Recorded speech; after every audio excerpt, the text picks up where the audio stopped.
मैं क्या हूं? पहला अध्याय।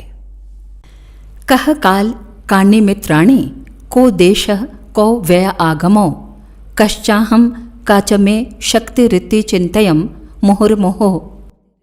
चाणक्य नीति 4:18। कौन सा समय है? मेरे मित्र कौन हैं? शत्रु कौन हैं? कौन सा देश स्थान है? मेरी आय व्यय क्या है? मैं कौन हूं? मेरी शक्ति कितनी है? इन बातों का बराबर विचार करते रहो। सभी विचारकों ने ज्ञान का एक ही स्वरूप बताया है, वो है आत्मबोध। अपने संबंध में पूरी जानकारी प्राप्त कर लेने के बाद कुछ भी जानना शेष नहीं रह जाता। जीव असल में ईश्वर ही है। विकारों में बंधकर वो बुरे रूप में दिखाई देता है, परंतु उसके भीतर अमूल्य निधि भरी हुई है। शक्ति का वो केंद्र है और इतनी शक्ति है जिसकी हम कल्पना भी नहीं कर सकते। सारी कठिनाइयां, सारे दुख इसी बात के हैं कि हम अपने को नहीं जानते। जब आत्म स्वरूप को समझ जाते हैं तब किसी प्रकार का कोई कष्ट नहीं रहता। आत्म स्वरूप का अनुभव करने पर वो कहता है, ना हम जातो जन्म मृत्यु कुतो में, ना हम प्राणः क्षुति पिपासा कुतो में, ना हम चित्तम शोक मोहो कुतो में, ना हम कर्ता बंध मोक्षो कुतो में। मैं उत्पन्न नहीं हुआ हूँ, फिर मेरा जन्म मृत्यु कैसे? मैं प्राण नहीं हूँ, फिर मुझे भूख प्यास कैसी? मैं चित्त नहीं हूँ, फिर मुझे शोक मोह कैसे? मैं कर्ता नहीं हूँ, फिर मेरा बंध मोक्ष कैसे? जब वो समझ जाता है कि मैं क्या हूँ, तब उसे वास्तविक ज्ञान हो जाता है और सब पदार्थों का रूप ठीक से देखकर उसका उचित उपयोग कर सकता है। चाहे किसी दृष्टि से देखा जाए, आत्मज्ञान ही सर्वसुलभ और सर्वोच्च ज्ञान ठहरता है। किसी व्यक्ति से पूछा जाए कि आप कौन हैं, तो वो अपने वर्ण, कुल, व्यवसाय, पद या संप्रदाय का परिचय देगा। ब्राह्मण हूं, अग्रवाल हूं, बजाज हूं, तहसीलदार हूं, वैष्णव हूं आदि उत्तर होंगे। अधिक पूछने पर अपने निवास स्थान, वंश, व्यवसाय आदि का अधिकाधिक विस्तृत परिचय देगा। प्रश्न के उत्तर के लिए ही ये सब वर्णन हो सो नहीं, उत्तर देने वाला यथार्थ में अपने को वैसा ही मानता है। शरीर भाव में मनुष्य इतना तल्लीन हो गया है कि वो अपने आप को शरीर ही समझने लगा है। वंश, वर्ण, व्यवसाय या पद शरीर का होता है। शरीर मनुष्य का एक परिधान है, औजार है, परंतु भ्रम और अज्ञान के कारण मनुष्य अपने आप को शरीर ही मान बैठता है और शरीर के स्वार्थ तथा अपने स्वार्थ को एक कर लेता है। इसी गड़बड़ी में जीवन अनेक अशांतियों, चिंताओं और व्यथाओं का घर बन जाता है। मनुष्य शरीर में रहता है, ये ठीक है, पर यह भी ठीक है कि वो शरीर नहीं है। जब प्राण निकल जाते हैं तो शरीर ज्यों का त्यों बना रहता है, उसमें से कोई वस्तु घटती नहीं, तो भी वो मृत शरीर बेकाम हो जाता है। उसे थोड़ी देर रखा रहने दिया जाए तो लाश सड़ने लगती है, दुर्गंध उत्पन्न होती है और कृमि पड़ जाते हैं। देह वही है ज्यों की त्यों, पर प्राण निकलते ही उसकी दुर्दशा होने लगती है। इससे प्रकट है कि मनुष्य शरीर में निवास तो करता है, परंतु वस्तुतः वो शरीर से भिन्न है। इस भिन्न सत्ता को आत्मा कहते हैं। वास्तव में यही मनुष्य है। मैं क्या हूं? इसका सही उत्तर है कि मैं आत्मा हूं। शरीर और आत्मा की पृथकता की बात तो हम सब लोगों ने सुन रखी है। सिद्धांततः हम सब उसे मानते भी हैं। शायद कोई ऐसा विरोध करे कि देह से जीव पृथक नहीं है। इस पृथकता की मान्यता सिद्धांत रूप से जैसे सर्वसाधारण को स्वीकार है, वैसे ही व्यवहार में सभी लोग उसे अस्वीकार करते हैं। लोगों के व्यवहार ऐसे होते हैं मानो वे वस्तुतः शरीर ही हैं। शरीर के हानि लाभ ही उनके हानि लाभ हैं। किसी व्यक्ति का बारीकी के साथ निरीक्षण किया जाए और देखा जाए कि वो क्या सोचता है, क्या कहता है और क्या करता है, तो पता चलेगा कि वो शरीर के बारे में सोचता है, उसी के संबंध में संभाषण करता है और जो कुछ करता है शरीर के लिए करता है। शरीर को ही उसने मैं मान रखा है। शरीर आत्मा का मंदिर है।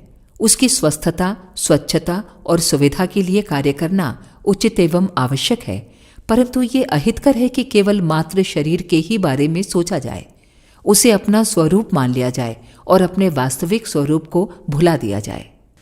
अपने आप को शरीर मान लेने के कारण मनुष्य शरीर के हानि लाभों को भी अपने हानि लाभ मान लेता है और अपने वास्तविक हितों को भूल जाता है। ये भूल भुलैया का खेल जीवन को बड़ा कर्कश और नीरस बना देता है। आत्मा शरीर से पृथक है। शरीर और आत्मा के स्वार्थ भी पृथक हैं। शरीर के स्वार्थों का प्रतिनिधित्व इंद्रियां करती हैं। 10 इंद्रियां और 11वीं मन, ये सदा ही शारीरिक दृष्टिकोण से सोचते हैं और कार्य करते हैं। स्वादिष्ट भोजन, बढ़िया वस्त्र, सुंदर सुंदर मनोहर दृश्य, मधुर श्रवण, रूपवती स्त्री, नाना प्रकार के भोग विलास, ये इंद्रियों की आकांक्षा हैं। ऊंचा पद, विपुल धन, दूर दूर तक यश, रौब-दाब, ये सब मन की आकांक्षाएं हैं। इन्हीं इच्छाओं को तृप्त करने में प्रायः सारा जीवन लगता है। जब ये इच्छाएं अधिक उग्र हो जाती हैं तो मनुष्य उनकी किसी भी प्रकार से तृप्ति करने की ठान लेता है और उचित अनुचित का विचार छोड़कर जैसे भी बन पड़े वैसे स्वार्थ साधने की नीति पर उतर आता है। यही समस्त पापों का मूल केंद्र बिंदु है। शरीर भाव में जागृत रहने वाला मनुष्य यदि आहार, निद्रा, भय, मैथुन के साधारण कार्यक्रम पर चलता रहे तो भी उस पशुवत जीवन में निरर्थकता ही है, सार्थकता कुछ नहीं। यदि उसकी इच्छाएं जरा अधिक उग्र या आतुर हो जाएं, तब तो समझिए कि वो पूरा पाप पुंज शैतान ही बन जाता है। अनीतिपूर्वक स्वार्थ साधने में उसे कुछ हिचक नहीं होती। इस दृष्टिकोण के व्यक्ति न तो स्वयं सुखी रहते हैं और न ही दूसरों को सुखी रहने देते हैं। काम और लोभ ऐसे तत्व हैं कि कितना ही अधिक से अधिक भोग क्यों न मिले, वे तृप्त नहीं होते। जितना भी मिलता है उतनी ही तृष्णा के साथ साथ अशांति, चिंता, कामना तथा व्याकुलता भी दिन दूनी रात चौगुनी होती चलती है। इन भोगों में जितना सुख मिलता है उससे अनेक गुना दुख ही साथ साथ उत्पन्न होता चलता है। इस प्रकार शरीर भावी दृष्टिकोण मनुष्य को पाप, ताप, तृष्णा तथा अशांति की ओर घसीटे ले जाता है। जीवन की वास्तविक सफलता और समृद्धि आत्मभाव में जागृत रहने में है। जब मनुष्य अपने को आत्मा अनुभव करने लगता है तो उसकी इच्छा, आकांक्षा और अभिरुचि उन्हीं कामों की ओर मुड़ जाती है जिनसे आध्यात्मिक सुख मिलता है। हम देखते हैं कि चोरी, हिंसा, व्यभिचार, छल एवं अनीति भरे दुष्कर्म करते हुए अंतःकरण में एक प्रकार का कोहराम मच जाता है। पाप करते हुए पांव कांपते हैं और कलेजा धड़कता है। इसका तात्पर्य यह है कि इन कामों को आत्मा नापसंद करती है। ये उसकी रुचि एवं स्वार्थ के विपरीत है। किंतु जब मनुष्य परोपकार, परमार्थ, सेवा, सहायता, दान, उदारता, त्याग, तप से भरे हुए पुण्य कर्म करता है तो हृदय के भीतरी कोने में बड़ा ही संतोष, हल्कापन, आनंद एवं उल्लास उठता है। इसका अर्थ है कि ये पुण्य कर्म आत्मा के स्वार्थ के अनुकूल है। वो ऐसे ही कार्यों को पसंद करता है। आत्मा की आवाज सुनने वाले और उसी की आवाज पर चलने वाले सदा पुण्यकर्मी होते हैं। पाप की ओर उनकी प्रवृत्ति होती ही नहीं, इसलिए वैसे काम उनसे बन भी नहीं पड़ते। आत्मा को तत्कालीन सुख सत्कर्मों में आता है। शरीर की मृत्यु होने के उपरांत जीव की सद्गति मिलने में भी हेतु सत्कर्म ही है। लोक और परलोक में आत्मिक सुख शांति सत्कर्मों के ऊपर ही निर्भर है। इसलिए आत्मा का स्वार्थ पुण्य प्रयोजन में है। शरीर का स्वार्थ इसके विपरीत है। इंद्रियां और मन संसार के भोगों को अधिकाधिक मात्रा में चाहते हैं। इस कार्य प्रणाली को अपनाने से मनुष्य नाशवान शरीर की इच्छाएं पूरी करने में जीवन को खर्च करता है और पापों का भार इकट्ठा करता चलता है। इससे शरीर और मन का अभिरंजन तो होता है, पर आत्मा को इस लोक और परलोक में कष्ट उठाना पड़ता है। आत्मा के स्वार्थ के सत्कर्मों में शरीर को भी कठिनाइयां उठानी पड़ती हैं। तप, त्याग, संयम, ब्रह्मचर्य, सेवा, दान आदि के कार्यों में शरीर को कसा जाता है, तब ये सत्कर्म सधते हैं। इस प्रकार हम देखते हैं कि शरीर का स्वार्थ और आत्मा का स्वार्थ आपस में मेल नहीं खाता। एक के सुख में दूसरे का दुख होता है। दोनों के स्वार्थ आपस में एक दूसरे के विरोधी हैं। इन दो विरोधी तत्वों में से हमें एक को चुनना होता है। जो व्यक्ति अपने आप को शरीर समझते हैं वे आत्मा के सुख की परवाह नहीं करते और शरीर सुख के लिए भौतिक संपदाएं, भोग सामग्री एकत्रित करने में ही सारा जीवन व्यतीत करते हैं। ऐसे लोगों का जीवन पशुवत, पाप रूप, निकृष्ट प्रकार का हो जाता है। धर्म, ईश्वर, सदाचार, परलोक, पुण्य, परमार्थ की चर्चा वे भले ही करें, पर यथार्थ में उनका पुण्य परलोक स्वार्थ साधन की ही चहारदीवारी के अंदर होता है। यश के लिए, अपने अहंकार को तृप्त करने के लिए, दूसरों पर अपना सिक्का जमाने के लिए वे धर्म का कभी कभी आश्रय ले लेते हैं। वैसे उनकी मनस्थिति सदैव शरीर से संबंध रखने वाले स्वार्थ साधनों में ही निमग्न रहती है। परंतु जब मनुष्य आत्मा के स्वार्थ को स्वीकार कर लेता है तो उसकी अवस्था विलक्षण एवं विपरीत हो जाती है। भोग और ऐश्वर्य के प्रयत्न उसे बालकों की खिलवाड़ जैसे प्रतीत होते हैं। शरीर जो वास्तव में आत्मा का एक वस्त्र या औजार मात्र है, इतना महत्वपूर्ण उसे दृष्टिगोचर नहीं होता कि उसी के ऐशो आराम में जीवन जैसे बहुमूल्य तत्व को बर्बाद कर दिया जाए। आत्मभाव में जगा हुआ मनुष्य अपने आप को आत्मा मानता है और आत्म कल्याण के, आत्म सुख के कार्यों में ही अभिरुचि रखता है तथा प्रयत्नशील रहता है। उसे धर्म संचय के कार्यों में अपने समय को एक एक घड़ी लगाने की लगन लगी रहती है। इस प्रकार शरीर भावी व्यक्ति का जीवन पाप की ओर, पशुत्व की ओर चलता है और आत्मभावी व्यक्ति का जीवन प्रवाह पुण्य की ओर, देवत्व की ओर प्रवाहित होता है। ये सर्वविदित है कि इस लोक और परलोक में पाप का परिणाम दुखदायी और पुण्य का परिणाम सुखदायी होता है। अपने को आत्मा समझने वाले व्यक्ति सदा आनंदमयी स्थिति का रसास्वादन करते हैं। जिसे आत्मज्ञान हो जाता है वो छोटी घटनाओं से अत्यधिक प्रभावित, उत्तेजित या अशांत नहीं होता। लाभ हानि, जीवन मरण, विरह विछोह, मान अपमान, लोभ क्रोध, काम भोग, राग द्वेष की कोई घटना उसे अत्यधिक क्षुभित नहीं करती, क्योंकि वो जानता है कि ये सब परिवर्तनशील संसार में नित्य का स्वाभाविक क्रम है। मनोवांछित वस्तु या स्थिति सदा प्राप्त नहीं होती। काल चक्र के परिवर्तन के साथ साथ अनिश्चित घटनाएं भी घटित होती रहती हैं। इसलिए उन परिवर्तनों को एक मनोरंजन की तरह, नाट्य रंगमंच की तरह, कुतूहल और विनोद की तरह देखता है। किसी अनिश्चित स्थिति को सामने आया देखकर वो बेचैन नहीं होता। आत्मज्ञानी उन मानसिक कष्टों से सहज ही बचा रहता है जिनमें शरीर भावी लोग सदा व्यथित और बेचैन रहते हैं और कभी कभी तो अधिक उत्तेजित होकर आत्महत्या जैसे दुखद परिणाम उपस्थित कर लेते हैं। जीवन को शुद्ध, सरल, स्वाभाविक एवं पुण्य प्रतिष्ठा से भरा पूरा बनाने का राजमार्ग ये है कि हम अपने आप को शरीर भाव से ऊंचा उठाएं और आत्म भाव में जागृत हों। इससे सच्चा सुख, शांति और जीवन लक्ष्य की प्राप्ति होती है। अध्यात्म विद्या के आचार्यों ने इस तथ्य को भलीभांति अनुभव किया है और अपनी साधनाओं में सर्वप्रथम स्थान आत्मज्ञान को दिया है। मैं क्या हूं, इस प्रश्न पर विचार करने पर भी यही निष्कर्ष निकलता है कि मैं आत्मा हूं।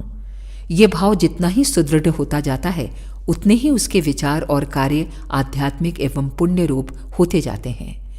यहाँ ऐसी ही साधनाएं निहित हैं जिनके द्वारा हम अपने आत्मरूप को पहचानें और हृदयंगम करें।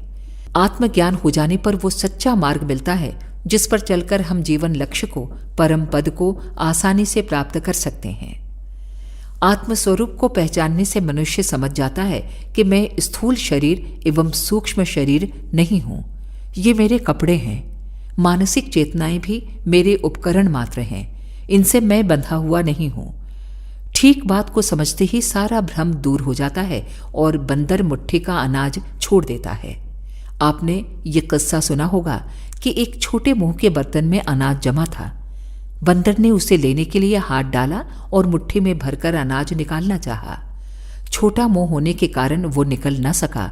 बेचारा पड़ा पड़ा चीखता रहा कि अनाज ने मेरा हाथ पकड़ लिया है। पर ज्यों ही उसे असलियत का बोध हुआ कि मैंने ही मुट्ठी बांध रखी है, इसे छोड़ूं तो सही। जैसे ही उसने उसे छोड़ा, अनाज ने बंदर को छोड़ दिया। काम, क्रोध आदि हमें इसलिए सताते हैं कि उनकी दासता हम स्वीकार करते हैं। जिस दिन हम विद्रोह का झंडा खड़ा कर देंगे, भ्रम अपने बिल में धंस जाएगा। भेड़ों में पला हुआ शेर का बच्चा अपने को भेड़ समझता था, परंतु जब उसने पानी में अपनी तस्वीर देखी तो पाया कि मैं भेड़ नहीं, शेर हूं। आत्मस्वरूप का बोध होते ही उसका सारा भेड़पन क्षण मात्र में चला गया। आत्मदर्शन की महत्ता ऐसी ही है। जिसने इसे जाना उसने उन सब दुख दरिद्रता से छुटकारा पा लिया जिनके मारे वो हर घड़ी हाय हाय किया करता था। जानने योग्य संसार में अनेक वस्तुएं हैं, पर उन सब में प्रधान अपने आप को जानना है। जिसने अपने को जान लिया उसने जीवन का रहस्य समझ लिया। भौतिक विज्ञान के अन्वेषकों ने अनेक आश्चर्यजनक आविष्कार किए हैं। प्रकृति के अंतराल में छिपी हुई विद्युत शक्ति, इथर शक्ति, परमाणु शक्ति आदि को ढूंढ निकाला है। अध्यात्म जगत के महान अन्वेषकों ने जीवन सिंधु का मंथन करके आत्मा रूपी अमृत उपलब्ध किया है। इस आत्मा को जानने वाला सच्चा ज्ञानी हो जाता है और इसे प्राप्त करने वाला विश्व विजयी मायातीत कहा जाता है। इसलिए हर व्यक्ति का कर्तव्य है कि वो अपने आप को जाने। मैं क्या हूं? इस प्रश्न को अपने आप से पूछे और विचार, चिंतन तथा मनन पूर्वक उसका सही उत्तर प्राप्त करे। अपना ठीक रूप मालूम हो जाने पर हम अपने वास्तविक हित अहित को समझ सकते हैं। विषयानुरागी अवस्था में जीव जिन बातों को लाभदायक समझता है उनके लिए लालायित रहता है। वे लाभ आत्मानुरक्त होने पर तुच्छ एवं हानिकारक प्रतीत होते हैं और माया लिप्त जीव जिन बातों से दूर भागता है उसमें आत्मपरायण का रस आने लगता है। आत्म साधन के पथ पर अग्रसर होने वाले पथिक की भीतरी आंखें खुल जाती हैं और वो जीवन के महत्वपूर्ण रहस्य को समझकर शाश्वत सत्य की ओर तेजी से कदम बढ़ाता चला जाता है। अनेक साधक अध्यात्म पथ पर बढ़ने का प्रयत्न करते हैं, पर उन्हें केवल एकांगी और आंशिक साधना करने के तरीके ही बताए जाते हैं। खुमारी उतारना तो वो है जिस दशा में मनुष्य अपने रूप को भली भांति पहचान सके। जिस इलाज से सिर्फ हाथ पैर पटकना ही बंद होता है या आंखों की सुर्खी ही मिटती हो, वो पूरा इलाज नहीं। यज्ञ, तप, दान, व्रत, अनुष्ठान, जप आदि साधन लाभप्रद हैं। इनकी उपयोगिता से कोई इनकार नहीं कर सकता, परंतु ये वास्तविकता नहीं है। इनसे पवित्रता बढ़ती है, सतोगुण की वृद्धि होती है, पुण्य बढ़ता है, किंतु वो चेतना प्राप्त नहीं होती जिसके द्वारा संपूर्ण पदार्थों का वास्तविक रूप जाना जा सकता है और सारा भ्रमजाल कट जाता है। इस पुस्तक में हमारा उद्देश्य साधक को आत्मज्ञान की चेतना में जगा देने का है, क्योंकि हम समझते हैं कि मुक्ति के लिए इससे बढ़कर सरल एवं निश्चित मार्ग हो ही नहीं सकता। जिसने आत्मस्वरूप का अनुभव कर लिया, सद्गुण उसके दास हो जाते हैं और दुर्गुणों का पता भी नहीं लगता कि वे कहाँ चले गए। आत्मदर्शन का यह अनुष्ठान साधकों को ऊंचा उठाएगा। इस अभ्यास के सहारे वे उस स्थान से ऊंचे उठ जाएंगे जहां कि पहले खड़े थे। वे इस उच्च शिखर पर खड़े होकर देखेंगे कि दुनिया बहुत बड़ी है, मेरा भार बहुत बड़ा है, मेरा राज्य बहुत दूर तक फैला हुआ है। जितनी चिंता अब तक थी उससे अधिक चिंता अब मुझे करनी है। वो सोचता है कि मैं पहले जितनी वस्तुओं को देखता था उससे अधिक चीजें मेरी हैं। अब वो और ऊंची चोटी पर चढ़ता है कि मेरे पास कहीं इससे भी अधिक पूंजी तो नहीं है। जैसे जैसे ऊंचा चढ़ता है वैसे ही वैसे उसे अपनी वस्तुएं अधिकाधिक प्रतीत होती जाती हैं और अंत में सर्वोच्च शिखर पर पहुंचकर वो जहां तक दृष्टि फैला सकता है वहां तक अपनी ही सब चीज देखता है। अब तक उसे एक बहन, 2 भाई, माँ बाप, 2 घोड़े, 10 नौकरों के पालन की चिंता थी। अब उसे हजारों गुणे प्राणियों के पालने की चिंता होती है। यही अहम भाव का प्रसार है। दूसरे शब्दों में इसी को अहम भाव का नाश कहते हैं। बात एक ही है, फर्क सिर्फ कहने सुनने का है। रबड़ के गुब्बारे जिनमें हवा भरकर बच्चे खेलते हैं आपने देखे होंगे। इनमें से एक लो और उसमें हवा भरो। जितनी हवा भरती जाएगी उतना ही वो बढ़ता जाएगा और फटने के अधिक निकट पहुंचता जाएगा। कुछ ही देर में उसमें इतनी हवा भर जाएगी कि वो गुब्बारे को फाड़कर अपने विराट रूप आकाश में भरे हुए महान वायु तत्व में मिल जाए। यही आत्मदर्शन प्रणाली है। आपको यहां बताया जाएगा कि आत्मस्वरूप को जानो और विस्तार करो। बस इतने से ही सूत्र में वो सब महान विज्ञान भरा हुआ है जिसके आधार पर विभिन्न अध्यात्म पथ बनाए गए हैं। वे सब इस सूत्र में बीज रूप में मौजूद हैं, जो किसी भी सच्ची साधना से कहीं भी और किसी भी प्रकार हो सकते हैं। आत्मा के वास्तविक स्वरूप की एक बार झांकी कर लेने वाला साधक फिर पीछे नहीं लौटता। प्यास के मारे जिसके प्राण सूख रहे हैं, ऐसा व्यक्ति सुरसरी का शीतल कूल छोड़कर क्या फिर उसी रेगिस्तान में लौटने की इच्छा करेगा, जहां प्यास के मारे क्षण क्षण पर मृत्यु समान असहनीय वेदना अब तक अनुभव करता रहा है? भगवान कहते हैं, यत गत्वा न निवर्तते तद्धाम परमम मम। जहां जाकर फिर लौटना नहीं होता, ऐसा मेरा धाम है। सचमुच वहां पहुंचने पर पीछे को पांव पड़ते ही नहीं। योग भ्रष्ट हो जाने का वहां प्रश्न ही नहीं उठता। घर पहुंच जाने पर भी क्या कोई घर का रास्ता भूल सकता है? काम, क्रोध, लोभ, मोहादि विकार और इंद्रिय वासनाएं मनुष्य के आनंद में बाधक बनकर उसे दुख जाल में डाले हुए हैं। पाप और बंधन ही ये मूल है। पतन इन्हीं के द्वारा होता है और क्रमशः नीच श्रेणी में इनके द्वारा जीव घसीटा जाता रहता है। विभिन्न अध्यात्म पथों की विराट साधनाएं इन्हीं दुष्ट शत्रुओं को पराजित करने के चक्रव्यूह हैं। अर्जुन रूपी मन को इसी महाभारत में प्रवृत्त होने का भगवान का उपदेश है। यहां अगले अध्यायों में आत्मदर्शन के लिए जिन सरल साधनों को बताया गया है, उनकी साधना करने से हम उस स्थान तक ऊंचे उठ सकते हैं जहां सांसारिक प्रवृत्तियों की पहुंच नहीं हो सकती। जब बुराई न रहेगी तो जो शेष रह जाए वो भलाई ही होगी। इस प्रकार आत्मदर्शन का स्वाभाविक फल दैवी संपत्ति को प्राप्त करना है।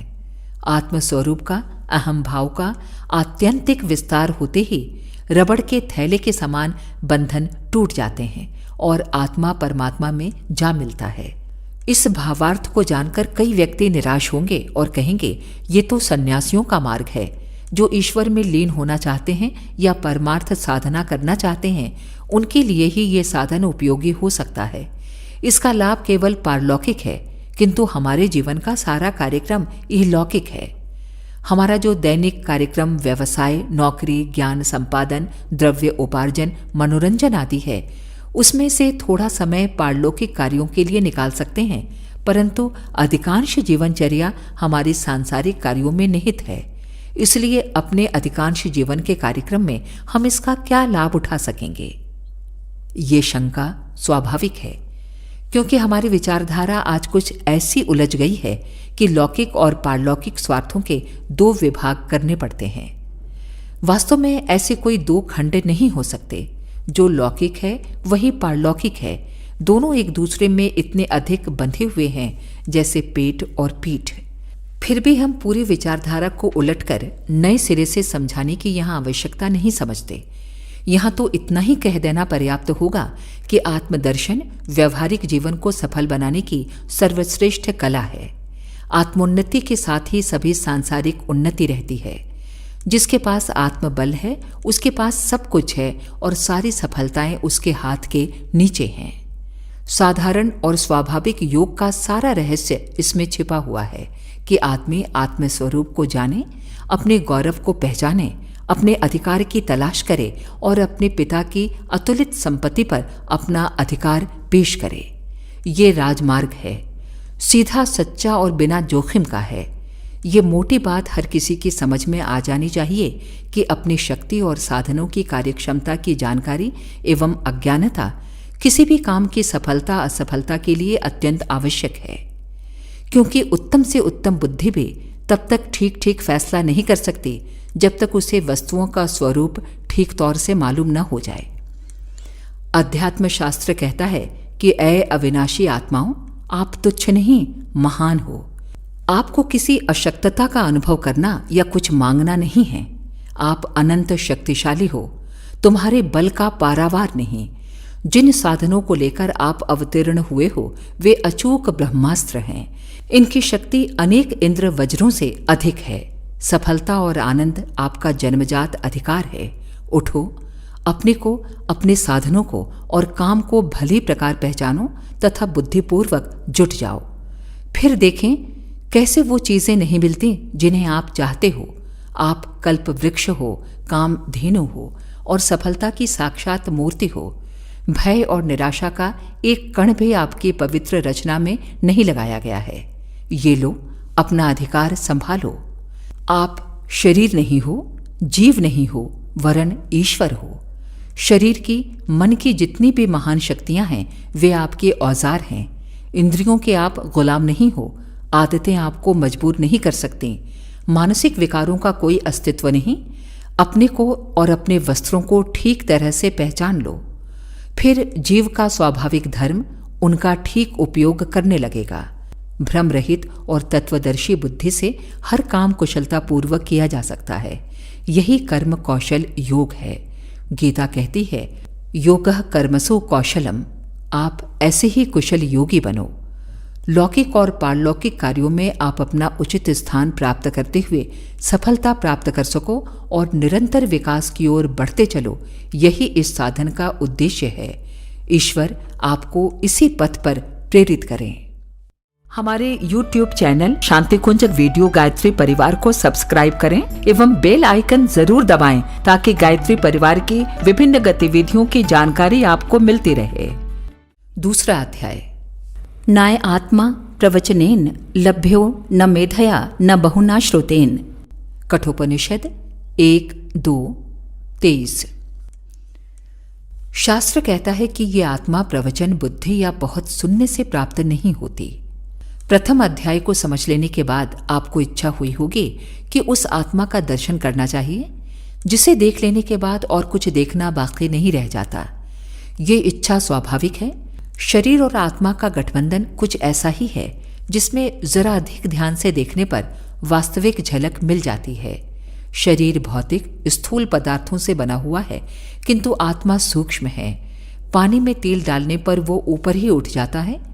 लकड़ी के टुकड़े को तालाब में कितना ही नीचा पटको, वो ऊपर को ही आने का प्रयत्न करेगा, क्योंकि तेल और लकड़ी के परमाणु पानी की अपेक्षा अधिक सूक्ष्म हैं। गर्मी ऊपर को उठती है, अग्नि लपटें ऊपर को ही उठेंगी। पृथ्वी की आकर्षण शक्ति और वायु का दबाव उसे रोक नहीं सकता। आत्मा शरीर की अपेक्षा सूक्ष्म है, इसलिए वो इसमें बंधी हुई होती हुए भी इसमें पूरी तरह घुल मिल जाने की अपेक्षा ऊपर उठने की कोशिश करती रहती है। लोग कहते हैं कि इंद्रियों के भोग हमें अपनी ओर खींचे रहते हैं, पर यह बात सत्य नहीं है। सत्य के दर्शन कर सकने के योग्य सुविधा और शिक्षा प्राप्त न होने पर झक मारकर अपने आंतरिक प्यास को बुझाने के लिए मनुष्य विषय भोगों की कीचड़ पीता है। यदि उसे एक बार भी आत्मानंद का चस्का लग जाता तो दर दर पर क्यों धक्के खाता फिरता। हम जानते हैं कि इन बातों को सुनते समय आपका चित्त वैसे ही उत्सुकता और प्रसन्नता का अनुभव कर रहा है जैसे बहुत दिनों से बिछड़ा हुआ परदेशी अपने घर कुटुंब के समाचार सुनने के लिए आतुर होता है। ये एक मजबूत प्रमाण है जिससे सिद्ध होता है कि मनुष्य की आंतरिक इच्छा आत्मस्वरूप देखने की बनी रहती है। शरीर में रहता हुआ भी वो उसमें घुल मिल नहीं सकता, वरन उचक उचक कर अपनी खोई हुई किसी चीज को तलाश करता है। बस वो स्थान जहां भटकता है यही है। उसे ये याद नहीं आती कि मैं क्या चीज ढूंढ रहा हूं, मेरा कुछ खो गया है, इसका अनुभव करता है। खोई हुई वस्तु के अभाव में दुख पाता है, किंतु मायाजाल के पर्दे से छिपी हुई चीज को जान नहीं पाता। चित्त बड़ा चंचल है, घड़ी भर भी एक जगह नहीं ठहरता। इसकी सब लोग शिकायत करते हैं, परंतु कारण नहीं जानते कि मन इतना चंचल क्यों हो रहा है। वो अपनी खोई हुई वस्तु के लिए हाहाकार मचा रहा है। कस्तूरी मृग कोई अद्भुत गंध पाता है और उसके पास पहुंचने के लिए दिन रात चारों ओर दौड़ता रहता है। क्षण भर भी उसे विश्राम नहीं मिलता। यही हाल मन का है। यदि वो समझ जाए कि कस्तूरी मेरी नाभि में रखी हुई है तो वो कितना आनंद प्राप्त कर सके और सारी चंचलता भूल जाए। आत्मदर्शन का मतलब अपनी सत्ता, शक्ति और साधनों का ठीक ठीक स्वरूप अपने मानस पटल पर इतनी गहराई के साथ अंकित कर लेना है कि वो दिन भर जीवन में कभी भी भुलाया न जा सके। तोता रटंट विद्या में आप बहुत प्रवीण हो सकते हैं। यहाँ जो कुछ कहा जा रहा है उससे 10 गुना ज्ञान आप सुना सकते हो, बड़े से बड़े तर्क उपस्थित कर सकते हो, शास्त्रीय बारीकियां निकाल सकते हो, परंतु ये बातें आत्ममंदिर के फाटक तक ही जाती हैं, इससे आगे इनकी गति नहीं है। रट्टू तोता पंडित नहीं बन सकता। शास्त्र ने स्पष्ट कर दिया है कि ये आत्मा उपदेश बुद्धि या बहुत सुनने से प्राप्त नहीं हो सकता। अब तक आप इतना सुन चुके हो जितना अधिकारी भेद के कारण आम लोगों को भ्रम में डाल देता है। आज हम आपके साथ कोई बहस करने के लिए उपस्थित नहीं हुए हैं। यदि आपको ये विषय रुचिकर हो और आत्मदर्शन की लालसा हो तो हमारे साथ चले आओ, अन्यथा अपना मूल्यवान समय नष्ट मत करो।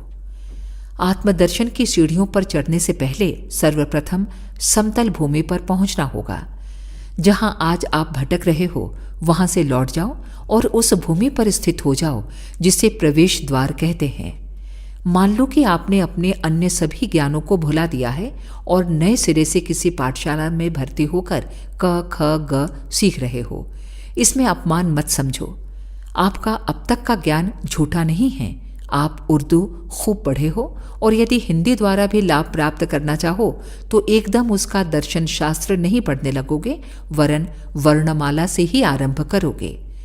हम अपने आदरणीय और ज्ञानी जिज्ञासुओं की पीठ थपथपाते हुए 2 कदम पीछे लौटने को कहते हैं, क्योंकि ऐसा करने से वे प्रथम सीढ़ी पर पांव रख सकेंगे और आसानी से एवं तीव्र गति से ऊपर चढ़ेंगे। आपको विचार करना चाहिए कि जब मैं कहता हूं तब मैं का अभिप्राय क्या होता है। पशु पक्षी तथा अन्य अविकसित प्राणियों में ये मैं की भावना नहीं होती। भौतिक सुख दुख का तो वे अनुभव करते हैं, किंतु अपने बारे में कुछ अधिक नहीं सोच सकते। गधा नहीं जानता कि मुझ पर किस कारण बोझ लादा जाता है। लादने वाले के साथ मेरा क्या संबंध है? मैं किस प्रकार के अन्याय का शिकार बनाया जा रहा हूं? वो अधिक बोझ लग जाने पर कष्ट का और हरी घास मिल जाने पर शांति का अनुभव करता है, पर हमारी तरह सोच नहीं सकता। इन जीवों में शरीर ही आत्मस्वरूप है। क्रमशः अपना विकास करते करते मनुष्य आगे बढ़ाया है। फिर भी कितने मनुष्य हैं जो आत्मस्वरूप को जानते हैं? तोते रटन तो दूसरी बात है।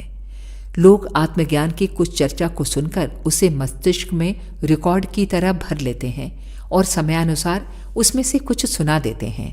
ऐसे आदमियों की कमी नहीं जो आत्मा के बारे में कुछ नहीं जानते। इनमें सोचने विचारने की शक्ति जग गई है। उनका संसार आहार, निद्रा, भय, मैथुन, क्रोध, लोभ, मोह आदि तक सीमित होता है। इन्हीं समस्याओं को सोचने समझने और हल करने लायक योग्यता उन्होंने प्राप्त की होती है। मूढ़ मनुष्य भद्दे लोगों से तृप्त हो जाते हैं तो बुद्धिमान कहलाने वाले उनमें सुंदरता लाने की कोशिश करते हैं। मजदूर को बैलगाड़ी में बैठकर जाना सौभाग्य प्रतीत होता है तो धनवान मोटर में बैठकर अपने बुद्धिमानी पर प्रसन्न होता है। बात एक ही है। बुद्धि का जो विकास हुआ है वो भोग सामग्री को उन्नत और आकर्षक बनाने में हुआ है। समाज के अधिकांश सभ्य नागरिकों के लिए वास्तव में शरीर ही आत्मस्वरूप है। धार्मिक रूढ़ियों का पालन मन संतोष के लिए वे करते रहते हैं, पर उससे आत्मज्ञान का कोई संबंध नहीं। लड़की के विवाह में दहेज देना पुण्य कर्म समझा जाता है, पर ऐसे पुण्य कर्मों से ही कौन मनुष्य अपने उद्देश्य तक पहुंच सका है? यज्ञ, तप, ज्ञान, सांसारिक धर्म में लोक जीवन और समाज व्यवस्था के लिए इन्हें करते रहना धर्म है, पर इससे आत्मा की प्राप्ति नहीं हो सकती। आत्मा इतनी सूक्ष्म है कि रुपया, पैसा, पूजा पत्री, दान, मान आदि बाहरी वस्तुएं उस तक नहीं पहुंच सकती। फिर इनके द्वारा उसकी प्राप्ति कैसे हो सकती है? आत्मा के पास तक पहुंचने के साधन जो हमारे पास मौजूद हैं वो चित्त, अंतःकरण, मन, बुद्धि आदि ही हैं। आत्मदर्शन की साधना इन्हीं के द्वारा हो सकती है। शरीर में सर्वत्र आत्मा व्याप्त है। कोई विशेष स्थान इसके लिए नियुक्त नहीं है जिस पर किसी साधन विशेष का उपयोग किया जाए। जिस प्रकार आत्मा की आराधना करने में मन, बुद्धि आदि ही समर्थ हो सकते हैं, उसी प्रकार उनके स्थान और स्वरूप का दर्शन मानस लोक में प्रवेश करने से हो सकता है। मानसिक लोक भी स्थूल लोक की तरह ही है। उसमें इतनी बाहरी दुनिया की ही अधिकांश छाया है। अभी हम कलकत्ते का विचार कर रहे हैं, अभी हिमालय पहाड़ की सैर करने लगे। अभी जिनका विचार किया था वो स्थूल कलकत्ता और हिमालय नहीं थे, वरन मानस लोक में स्थित उनकी छाया थी। वो छाया असत्य नहीं होती। पदार्थों का सच्चा अस्तित्व हुए बिना कोई कल्पना नहीं हो सकती। इस मानस लोक को भ्रम नहीं समझना चाहिए। यही वो सूक्ष्म चेतना है जिसकी सहायता से दुनिया के सारे काम चल रहे हैं। एक दुकानदार जिस परदेश से माल खरीदने जाता है, वो पहले उस परदेश की यात्रा मानस लोक में करता है और मार्ग में कठिनाइयों को देख लेता है, तदनुसार उन्हें दूर करने का प्रबंध करता है। उच्च आध्यात्मिक चेतनाएं मानस लोक से आती हैं। किसी के मन में क्या भाव उपज रहे हैं, कौन हमारे प्रति क्या सोचता है, कौन संबंधी कैसी दशा में है, आदि बातों को मानस लोक में प्रवेश करके हम 80% ठीक ठीक जान लेते हैं। ये तो साधारण लोगों के कामकाज की मोटी मोटी बातें हुई। लोग भविष्य को जान लेते हैं, भूतकाल का हाल बताते हैं, परोक्ष ज्ञान रखते हैं। सब ईश्वरीय चेतनाएं मानस लोक से आती हैं। उन्हें ग्रहण करके जीव द्वारा प्रकट कर दिया जाता है। यदि ये मानसिक इंद्रियां न हुई होती तो मनुष्य बिल्कुल वैसा ही चलता फिरता पुतला होता जैसे यांत्रिक मनुष्य विज्ञान की सहायता से यूरोप और अमेरिका में बनाए गए हैं।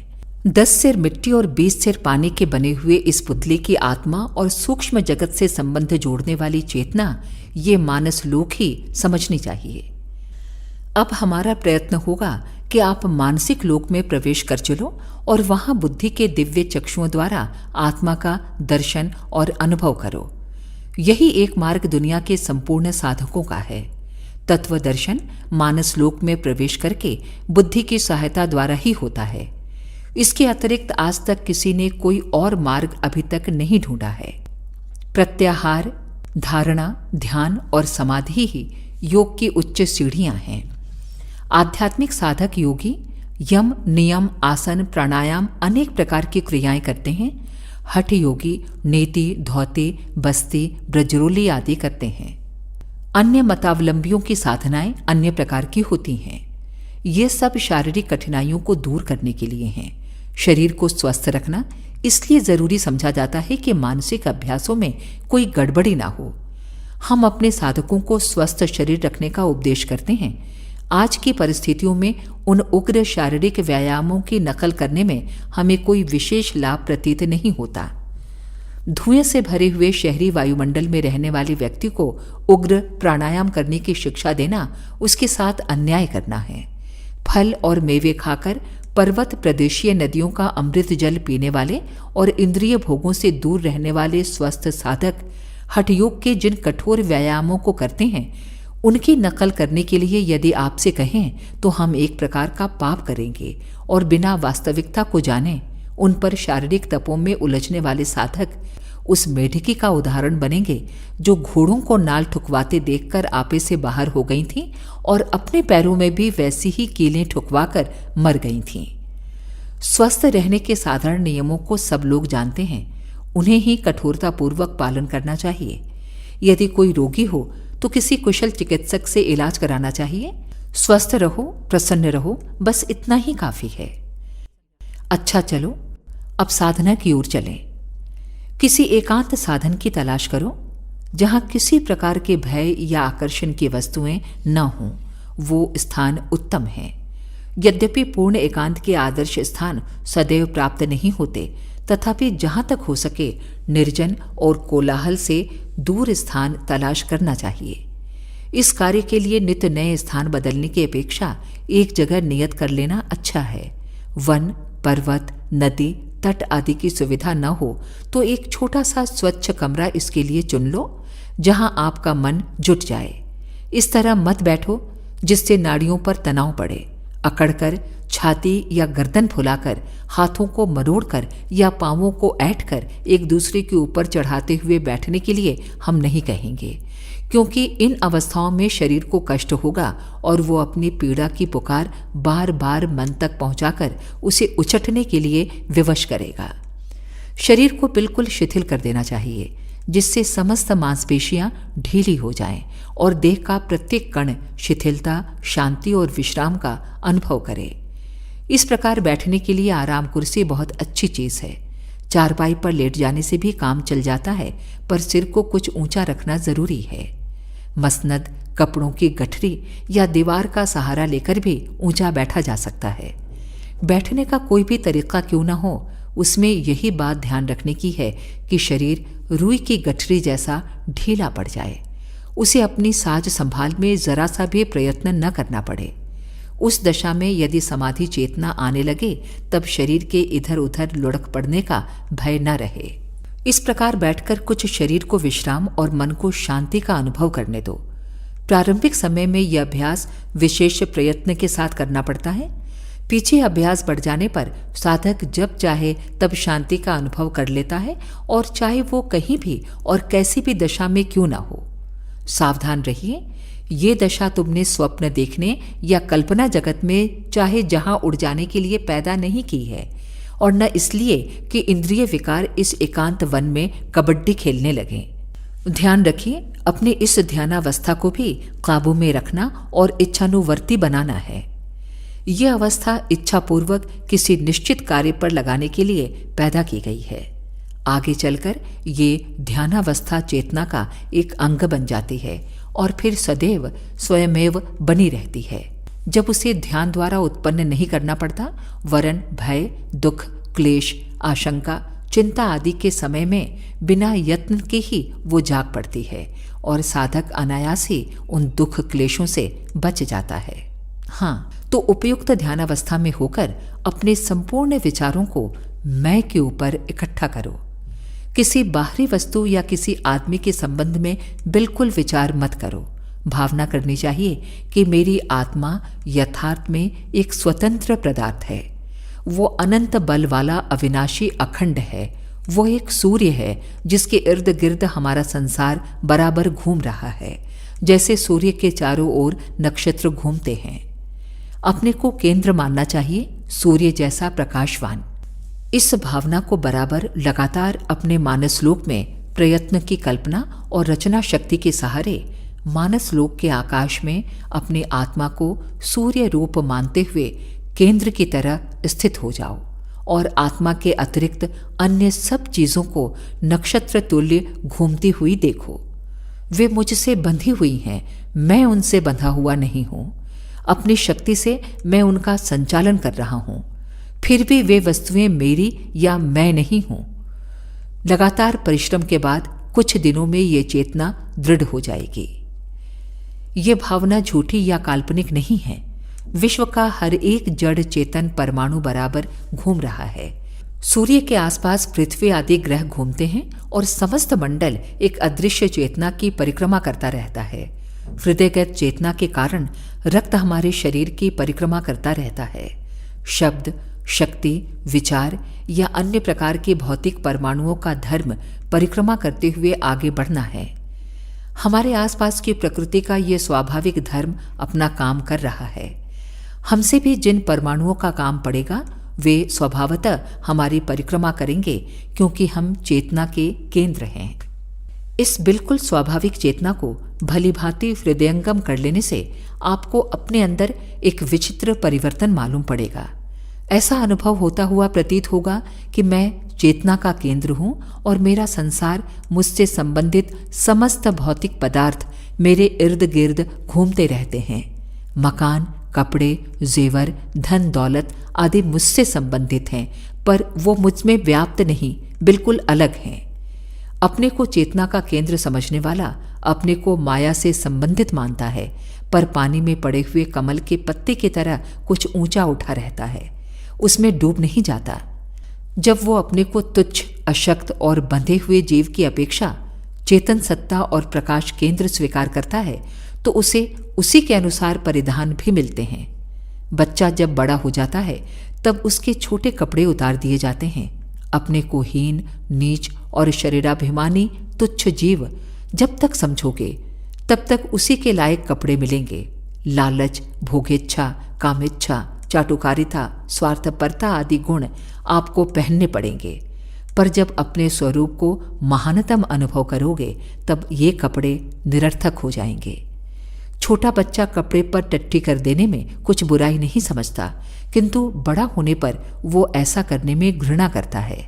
कदाचित बीमारी की दशा में भी वो ऐसा कर बैठे तो अपने आप को बड़ा धिक्कारता है और शर्मिंदा होता है। नीच विचार, हीन भावनाएं, पाश्विक इच्छाएं और क्षुद्र स्वार्थपरता ऐसे ही गुण हैं जिन्हें देखकर आत्मचेतना में विकसित हुआ मनुष्य घृणा करता है, उसे अपने आप वो गुण मिल गए होते हैं जो उसके इस शरीर के लिए उपयुक्त हैं। उदारता, विशाल हृदयता, दया, सहानुभूति, सच्चाई प्रभृति गुण ही तब उसके लायक ठीक वस्त्र होते हैं। बड़ा होते ही मेढक की लंबी पूंछ जैसे अपने आप झड़ पड़ती है, वैसे ही दुर्गुण उससे विदा होने लगते हैं और वयोवृद्ध हाथी के दांतों की तरह सद्गुण क्रमशः बढ़ते रहते हैं। अपने को प्रकाश केंद्र अनुभव करने के लिए तर्कों से काम न चल सकेगा, क्योंकि हमारी तर्क बहुत ही लंगड़ी और अंधी है। तर्कों के सहारे ये सिद्ध नहीं हो सकता कि वास्तव में वही हमारा पिता है जिसे पिताजी कहकर संबोधित करते हैं। इसलिए योगाभ्यास के दैवीय अनुष्ठान में इस अपाहिज तर्क का बहिष्कार करना पड़ता है और धारणा, ध्यान एवं समाधि को अपनाना पड़ता है। आत्मस्वरूप के अनुभव में ये सिर्फ तर्क वितर्क बाधक न बने, इसलिए कुछ देर के लिए विदा कर दो। विश्वास रखो, ये कहने वाला आपको भ्रम में फंसाने का कोई गलत हानिकारक साधन बताने नहीं जा रहा। उसका निश्चित विश्वास है और वो शपथ पूर्वक आपसे कहता है कि मेरे ऊपर विश्वास रखने वाले साधक, ये ठीक रास्ता है, मेरा देखा हुआ रास्ता है, आओ पीछे पीछे चले आओ, आपको कहीं धकेला नहीं जाएगा, वरन एक ठीक स्थान पर पहुंचा दिया जाएगा। साधन की विधि में बार बार ध्यानावस्थित होकर मानसलोक में प्रवेश करो। अपने को सूर्य समान प्रकाशवान सत्ता के रूप में देखो और अपना संसार अपने आसपास घूमता हुआ अनुभव करो। इस अभ्यास को लगातार जारी रखो और इसे हृदय पट पर गहरा अंकित कर लो तथा इस श्रेणी पर पहुंच जाओ कि जब आप कहें मैं, तब उसके साथ ही चित्त में चेतना, विचार शक्ति और प्रतिभा सहित केंद्र स्वरूप चित्र भी जाग उठे। संसार पर जब दृष्टि डालो तो वो आत्म सूर्य के परिक्रमा करता हुआ नजर आए। आत्मस्वरूप दर्शन के इस साधन में शीघ्रता होने के लिए हम आपको एक और विधि बताते हैं। ध्यान की दशा में होकर अपने ही नाम को बार बार धीरे धीरे गंभीरता और इच्छापूर्वक जपते जाओ। इस अभ्यास से मन आत्मस्वरूप पर एकाग्र होने लगता है। लॉर्ड टेनिसन ने अपनी इस आत्मशक्ति को इसी उपाय से जगाया था। वे लिखते हैं, इसी उपाय से हमने कुछ आत्मज्ञान प्राप्त किया है, अपनी वास्तविकता और अमरता को जाना है एवं अपनी चेतना के मूल स्रोत का अनुभव किया है। कुछ जिज्ञासु आत्मस्वरूप का ध्यान करते समय मैं को शरीर के साथ जोड़कर गलत धारणा कर लेते हैं और साधना करने में गड़बड़ा जाते हैं।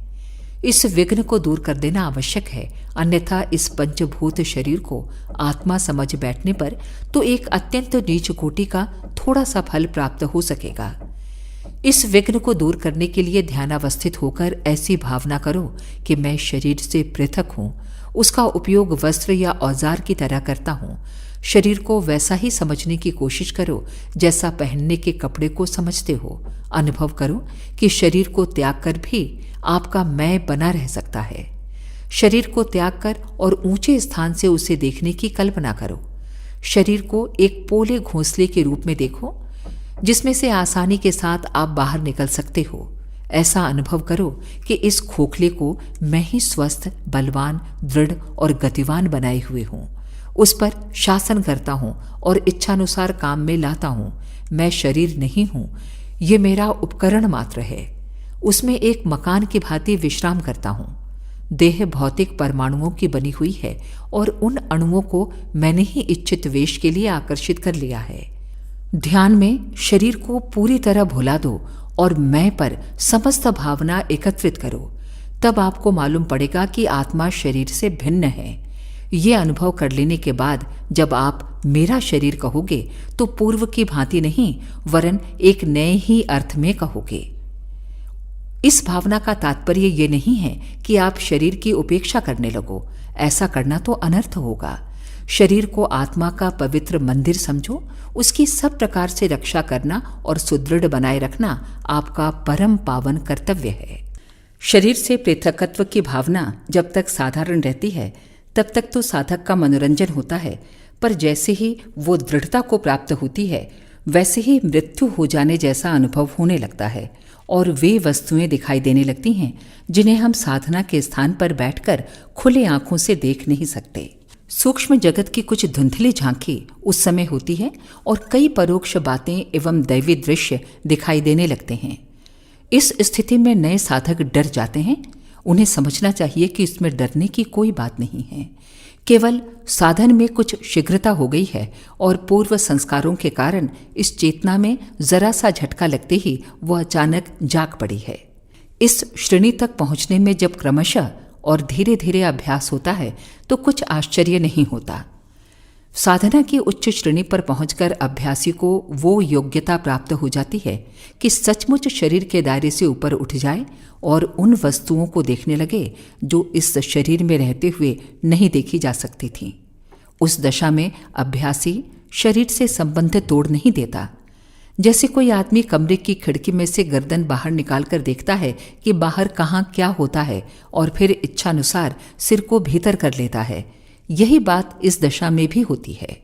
नए दीक्षितों को हम अभी ये अनुभव जगाने की सम्मति नहीं देते। ऐसा करना क्रम का उल्लंघन करना होगा। समयानुसार हम परोक्ष दर्शन की भी शिक्षा देंगे। इस समय तो इसका थोड़ा सा उल्लेख इसलिए करना पड़ा कि कदाचित किसी को स्वमेव ऐसी चेतना आने लगे तो उसे घबराना या डरना नहीं चाहिए। जीव के अमर होने के सिद्धांत को अधिकांश लोग विश्वास के आधार पर स्वीकार कर लेते हैं।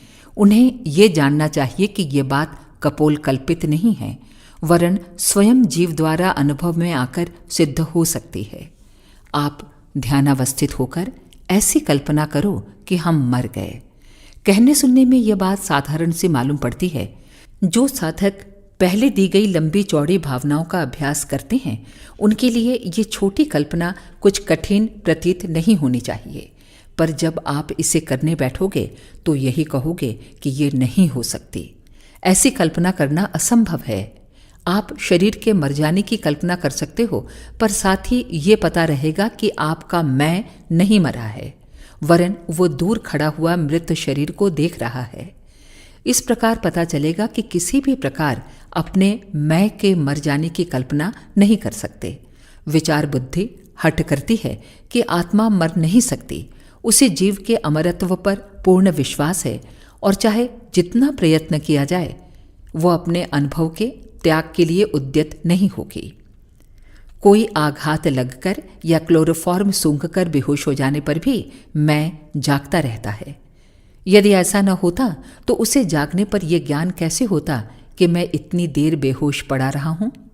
बेहोशी और निद्रा की कल्पना हो सकती है, पर जब मैं की मृत्यु का प्रश्न आता है तो चारों ओर अस्वीकृत की ही प्रतिध्वनि गूंजती है। कितने हर्ष की बात है कि जीव अपने अमर और अखंड होने का प्रमाण अपने ही अंदर दृढ़तापूर्वक धारण किए हुए है। अपने को अमर, अखंड, अविनाशी और भौतिक संवेदनाओं से परे समझना आत्मस्वरूप दर्शन का आवश्यक अंग है। इसकी अनुभूति हुए बिना सच्चा आत्मविश्वास नहीं होता और जीव बराबर अपनी चिरसेवित तुच्छता की भूमिका में फिसल पड़ता है, जिससे अभ्यास का सारा प्रयत्न गुड़गोबर हो जाता है। इसलिए एकाग्रता पूर्वक अच्छी तरह अनुभव करो कि मैं अविनाशी हूँ। अच्छी तरह इसे अनुभव में लाए बिना आगे मत बढ़ो। जब आगे बढ़ने लगो तब भी कभी कभी लौटकर अपने इस स्वरूप का फिर परीक्षण कर लो। यह भावना आत्मस्वरूप के साक्षात्कार में बड़ी सहायता देगी। आगे वो परीक्षण बताए जाते हैं जिनके द्वारा अपने अच्छे दो यम दाह्या यम क्लेद्यो शोष्य एवच नित्य सर्वगत स्थणु रच लोयम सनातन गीता 2:24 का अनुभव कर सकें। ध्यानावस्था में आत्मस्वरूप को देह से अलग करो और क्रमशः उसे आकाश, हवा, अग्नि, पानी, पृथ्वी की परीक्षा में से निकलते हुए देखो। कल्पना करो कि मेरी देह की बाधा हट गई है और अब मैं स्वतंत्र हो गया हूँ। अब आप आकाश में इच्छापूर्वक ऊंचे नीचे पखेरुओं की तरह जहाँ चाहे उड़ सकते हो। हवा के वेग से गति में कुछ भी बाधा नहीं पड़ती और न उसके द्वारा जीव कुछ सूखता ही है। कल्पना करो कि बड़ी भारी आग की ज्वाला जल रही है और उसमें होकर मज़े में निकल जाते हो और कुछ भी कष्ट नहीं होता। भला जीव को आग कैसे जला सकती है? उसकी गर्मी की पहुँच तो सिर्फ शरीर तक ही थी। इसी प्रकार जीवात्मा के भीतर पानी और पृथ्वी की पहुँच वैसी ही है जैसे आकाश में किसी वस्तु का अस्तित्व अर्थात कोई भी तत्व आपको छू नहीं सकता और आपकी स्वतंत्रता में तनिक भी बाधा नहीं पहुंचा सकता। इस भावना से आत्मा का स्थान शरीर से ऊंचा ही नहीं होता, बल्कि उसको प्रभावित करने वाले पंच तत्वों से भी ऊपर उठता है। जीव देखने लगता है कि मैं देह ही नहीं वरन उसके निर्माता पंच तत्वों से भी ऊपर हूं। अनुभव की इस चेतना में प्रवेश करते ही आपको प्रतीत होगा कि मेरा नया जन्म हुआ है। नवीन शक्ति का संचार अपने अंदर होता हुआ प्रतीत होगा और ऐसा भी न होगा कि पुराने वस्त्रों की तरह भय का आवरण ऊपर से हटा दिया गया है। अब ऐसा विश्वास हो जाएगा कि जिन वस्तुओं से मैं अब तक डरा करता था वे मुझे कुछ भी हानि नहीं पहुंचा सकती। शरीर तक ही उनकी गति है। सो ज्ञान और इच्छा शक्ति द्वारा शरीर से भी इन भयों को दूर हटाया जा सकता है। बार बार समझ लो, प्राथमिक शिक्षा का बीज मंत्र मैं है। इसका पूरा अनुभव करने के बाद ही आध्यात्मिक उन्नति के पथ पर अग्रसर हो सकोगे। आपको अनुभव करना होगा कि मेरी सत्ता शरीर से भिन्न है। अपने को सूर्य के समान शक्ति का एक महान केंद्र देखना होगा जिसके इर्द गिर्द अपना संसार घूम रहा है। इससे नवीन शक्ति आएगी जिससे तुम्हारे साथी प्रत्यक्ष अनुभव करेंगे। तुम स्वयं स्वीकार करोगे कि अब मैं सुदृढ़ हूं और जीवन की आंधियां मुझे विचलित नहीं कर सकती।